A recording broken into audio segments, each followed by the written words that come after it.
Méthode pour lire l'abscisse de points sur une demi-droite graduée. Donc en sixième, on n'utilisera que des demi-droites graduées puisqu'on ne connaît que les nombres positifs, mais cette méthode est valable aussi pour les classes de cinquième, quatrième, troisième, etc. Donc avec des abscisses qui peuvent être négatives. Donc pour pouvoir lire l'abscisse de points, il faut respecter 3 étapes. Donc on va s'entraîner cette année à faire cette méthode. Donc au début, on va utiliser que des abscisses sous forme de nombres entiers, donc ça paraît facile. Et bien souvent, vous n'avez pas besoin de méthode pour trouver l'abscisse. Donc il faut bien comprendre que cette méthode, pour pouvoir l'acquérir, il faut s'entraîner. Donc on va s'entraîner tout le long de l'année. Donc on commence avec des nombres entiers, même si on peut s'en sortir sans méthode. C'est simplement pour s'entraîner à bien faire les 3 étapes. Et puis ensuite, on verra les abscisses sous forme de fractions et ensuite sous forme décimale, donc des nombres à virgule. Et dans ce cas-là, on aura des cas beaucoup plus compliqués où la méthode sera essentielle pour trouver l'abscisse et non pas la deviner, mais bien une méthode. Donc bien faire attention au collège, hein. On s'attend vraiment et on évalue la capacité à appliquer des méthodes données. Et donc parfois, c'est vrai que les exemples sont simples, mais c'est vraiment pour comprendre et pouvoir les appliquer dans des cas plus complexes. Alors, pour ces 3 étapes, première étape, donc on l'a fait en premier. On l'a fait en premier parce que ça sera important de respecter cet ordre-là pour le dernier calcul. Donc on calcule ce qu'on appelle l'écart entre les 2 premiers nombres donnés sur la demi-droite graduée. Donc par définition d'une demi-droite graduée, il y a forcément 2 abscisses données au niveau des graduations, sinon on ne peut pas la lire. Donc on en prend 2, les 2 premiers, mais on pourrait les prendre où on veut dans la demi-droite graduée s'il y a plusieurs nombres donnés. Pour calculer cet écart, on fait une soustraction. Donc faire attention, une soustraction, il y a un ordre. On ne peut pas inverser les 2 termes, donc il faut bien faire attention. On commence par le nombre de droite et j'enlève le nombre de gauche. Puisque votre demi-droite graduée est orientée toujours vers la droite, le nombre à droite, ça sera le plus grand. Et ainsi, on obtiendra un écart positif. Deuxième étape. On compte le nombre de graduations entre les 2 premiers nombres donnés sur la demi-droite graduée en faisant des petits ponts. Alors, il va falloir compter le nombre de graduations entre les 2 mêmes nombres dont on a calculé l'écart à la première étape. On fait attention, donc là c'est marqué, on fait des petits ponts. Pourquoi? Parce que si vous comptez simplement les petits traits, ce n'est pas exactement le nombre de graduations. La graduation, c'est bien l'écart entre 2 petits traits. Donc on fera des petits ponts entre chaque, avec les graduations et on comptera combien il y en a entre les 2 nombres qu'on a choisis à la première étape. C'est important que dans les étapes 1 et 2, vous utilisiez bien les 2 nombres, 2 mêmes nombres, sinon ça ne marchera pas. Dernière étape, on calcule le quotient entre les 2 nombres trouvés aux étapes 1 et 2. Donc en haut, on a le nombre qu'on a calculé en premier, donc l'écart, et en bas, on aura le nombre de graduations. Donc le quotient, c'est le résultat d'une division, il va falloir faire une division. Le résultat de cette division, ça s'appelle le pas de la demi-droite graduée, donc ça c'est du vocabulaire mathématique. Et ce pas, il correspond aussi à l'abscisse lue sous la première graduation, juste après l'origine de la demi-droite graduée, quand l'origine sera donnée.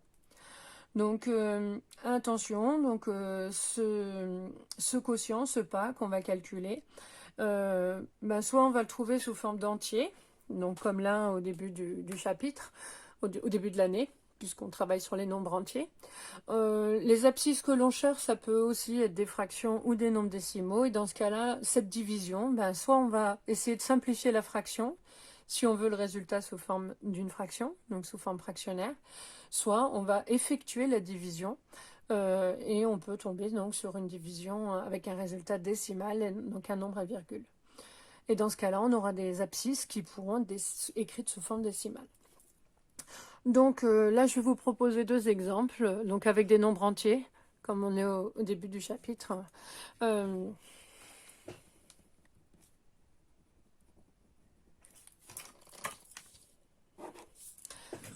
Alors, premier exemple, donc je vais faire une première demi-droite graduée.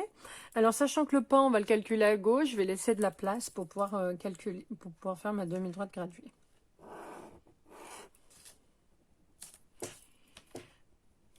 Donc, pour avoir une demi-droite graduée, il faut forcément, rajouter les graduations.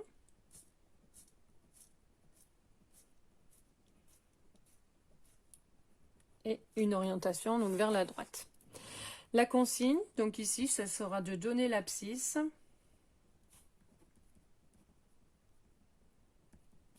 des points ABC. Donc je vais vous donner 3 points. Donc pour différencier les points dont on veut déterminer l'abscisse des points donc on connaît, les points je les rajouterai en vert. Donc pour avoir une demi-droite graduée, donc j'ai fait une demi-droite, je l'ai orientée, j'ai fait des petits traits, j'ai mis l'origine, mais il manque donc l'unité, donc il me faut que je me donne un nombre. Voilà. Je place les points ABC. Donc j'ai placé le point B par exemple ici, le point A ici et le point C ici. On pourrait les mettre ailleurs. Et maintenant j'applique la méthode. Première étape, je calcule l'écart entre les deux premiers nombres. Alors les étapes 1 et 2, je vous conseille de les faire au critérium parce que souvent les demi-droites graduées elles vous sont données et vous n'avez pas forcément beaucoup de place pour les écrire. Le critérium a l'avantage d'avoir une mine très, très fine. Donc les deux nombres, les deux abscisses qu'on me donne, on m'en donne 2, donc j'ai pas le choix, je vais choisir ces deux-là. Donc je mets des petites flèches dessous. On effectue une soustraction. Une soustraction, on n'a pas le droit d'inverser les deux termes, donc c'est bien suite droite moins suite gauche. Attention, hein, je vous rappelle que vous ne savez faire des soustractions qu'avec des nombres dont le résultat sont des nombres positifs en sixième, mais la soustraction existe dans l'autre sens. Je peux faire 0 moins 60, mais on n'obtiendra pas 60, mais moins 60, qui est un nombre négatif. Donc faites attention, on n'écrit pas les nombres comme on veut quand on écrit une soustraction. Ça, c'est l'étape 1. Étape 2, je fais les petits ponts en comptant les graduations. Donc 1, 2, 3, 4, 5, 6. Et j'écris au-dessus 6 graduations. Étape 3, donc je la fais en rouge. À gauche, je calcule le pas. Ça, c'est du vocabulaire mathématique. Donc, comme c'est écrit sur la feuille, on doit effectuer un quotient. Je commence par écrire le trait. En haut, l'écart, donc ce que j'ai fait à l'étape 1. J'ai entouré, voilà, les deux nombres, 60. Et en bas, donc le nombre de graduations, j'ai trouvé 6. Maintenant, je dois effectuer la division. Donc, 60 divisé par 6, c'est pas difficile à faire. On tombe sur 10. Donc le pas est de 10, ça veut dire que je vais compter de 10 en 10. Est-ce que sur ma demi-droite graduée, j'ai l'origine du repère? Oui. Donc je vais pouvoir mettre le 10 sous la première graduation. Le 10, il est là. Qu'est-ce qu'il reste à faire maintenant? Il reste simplement à compléter la demi-droite graduée en comptant. On n'écrit pas toutes les abscisses qui manquent, mais uniquement celles qu'on a besoin. Du moment qu'on a écrit le pas, on compte de 10 en 10. Donc sous le B, on aura 20. Je l'écris en vert. 30, 40, 50... On est bien 60, on vérifie qu'on ne s'est pas trompé. Ça arrive, les erreurs des tours de Rhin. Donc, si on est arrivé, si j'avais 40 et qu'après c'est 50, je me rendrai compte que je me suis trompée. Ensuite, 70 et 80. Donc là, on a complété les abscisses, mais quand on vous demande de les donner, il va falloir faire une phrase en français pour répondre à la question donnée. Donc, la phrase en français, on peut l'écrire en français. En langage français. Hein. Donc, c'est l'abscisse du point A, par exemple. L'abscisse, on ne fait pas de faute d'orthographe. Hein. C'est 50. Mais il y a une notation mathématique qui remplace tout ça. Donc, on l'écrit en langage mathématique, donc avec une phrase mathématique. Ça s'écrit A, entre parenthèses, 50. Donc, c'est beaucoup plus court que d'écrire la phrase. Après, vous faites comme vous voulez, mais les notations mathématiques, il faudra les apprendre. Et donc, bien faire attention, il n'y a pas de égal.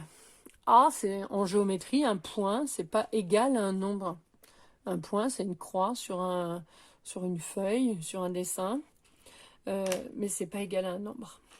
Donc ça se lit, l'abscisse du point A est 50. C'est une notation qui correspond à cette notion. Donc, j'ai répondu pour le point A, bien entendu, je fais pareil avec B, alors je ne vais pas l'écrire en français, hein. B c'est 20 et C c'est 80. Voilà. J'ai fini avec le premier exemple, je vais passer au deuxième exemple. Petit B. Donc, je vais refaire une demi-droite graduée.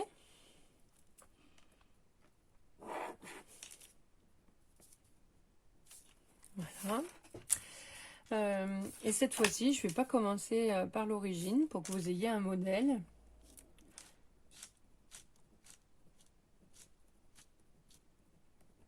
Voilà. Donc, je vais commencer ici en mettant 6. Et là, je vais mettre 12. Maintenant, je place mes points A, B et C. Donc, le A, je vais le mettre là. Le B, je vais le mettre là. Et le C, je vais le mettre là. Donc là, c'est des exemples simples. Mais c'est pour vous montrer quand même les modèles. Donc, j'ai bien 2 abscisses données. Donc, pour l'étape 1, je fais le nombre de gauche moins le nombre de droite. Donc, j'ai 12 d'abord. Et je vais enlever 6. Donc, 12 moins 6, ça fait 6. Deuxième étape, je fais les petits ponts. 1, 2, 3. Il y a 3 graduations. J'entoure. Je calcule le pas. Nombre du bas, 6. Sur nombre du haut, 3. On obtient 2. Est-ce que j'ai l'origine de la demi-droite graduée? Non, donc je ne peux pas mettre de flèche ici. Mais par contre, ça me dit que je compte de 2 en 2.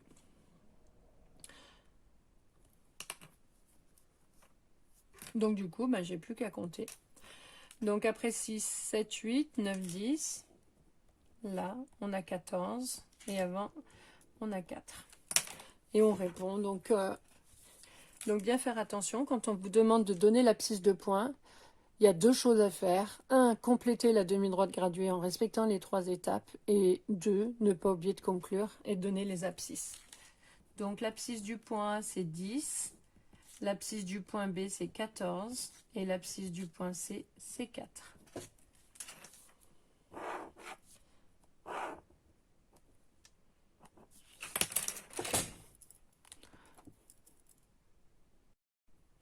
Alors, je vais rajouter deux exemples supplémentaires qui seront pas liés au chapitre sur les nombres entiers. Donc, pour que vous ayez un exemple avec des fractions et des nombres décimaux. Pour vous montrer que ça marche exactement de la même manière, même si on ne va pas l'utiliser tout de suite au début de l'année.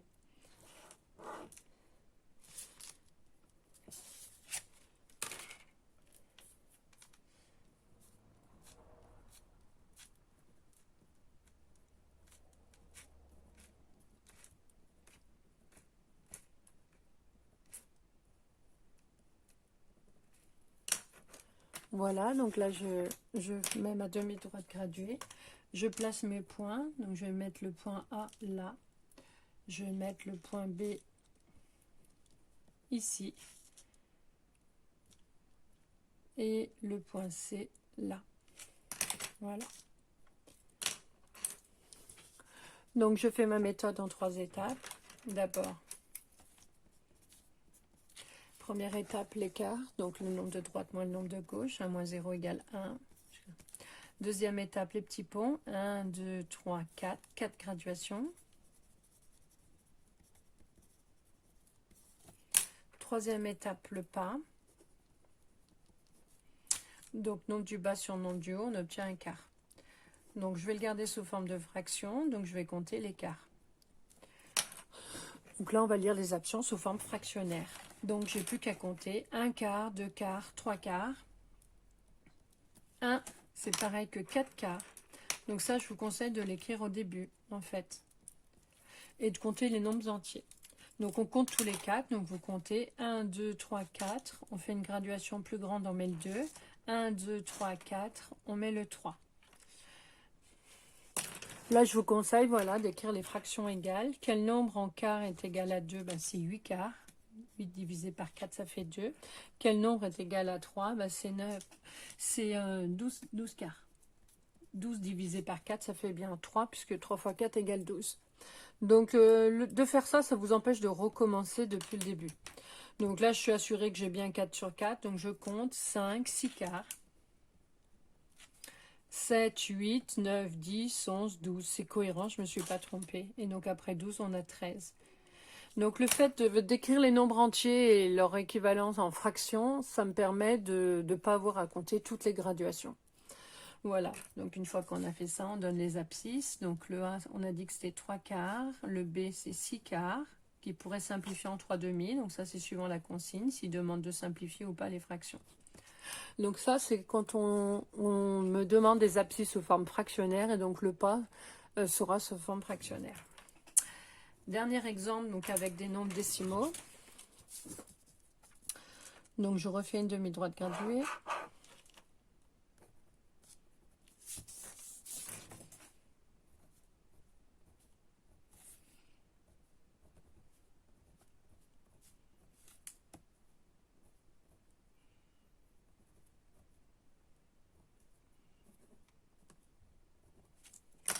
Voilà.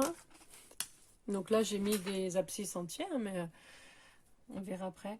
Donc je mets mes points. Donc le point A, je vais le mettre ici. Le point B, je le mets là. Et le point C, je le mets là. Je fais ma méthode en 3 étapes. Première étape, l'écart entre les deux premières graduations. Alors j'aurais pu faire entre 2 et 1, ça revient au même. Mais je vais choisir entre 1 et 0. C'est la soustraction la plus facile à faire. On obtient 1. Je fais les petits ponts en 2. Toujours entre les deux nombres. Donc là, je compte, il y en a 5. Je calcule le pas à gauche en faisant le nombre du bas sur le nombre du haut. Donc 1 divisé par 5. Mais je veux sous forme décimale. Donc sous forme décimale, ça veut dire qu'il va falloir que je fasse la division. Alors pour diviser un nombre par 5, on prend le double. Donc 1 fois 2, on obtient 2. Et le double de 5, on obtient 10. Pourquoi? Parce que diviser par 10, on sait faire. On décale la virgule d'un rang à gauche. Donc 2, la virgule, elle est derrière, puisque 2, c'est pareil que 2,0. Un rang à gauche obtient 0,2. Donc là, j'ai l'origine, donc je peux placer mon pas sur la demi-droite graduée, et ça m'informe que je vais compter de 0,2 en 0,2. Donc 0,2, 0,4, 0,6, 0,8. Après 0,8, attention, il y a une retenue, on n'a pas 0,10, mais comme 10 a deux chiffres, le 1 passe dans la colonne de gauche, donc on obtient 1,0. Donc là, je peux le rajouter pour m'aider. Et pareil, là, j'ai 2,0. Et je continue, 1,2, 1,4, 1,6, 1,8, 2,0, 2,2. C'est cohérent. Et je conclue en donnant les abscisses.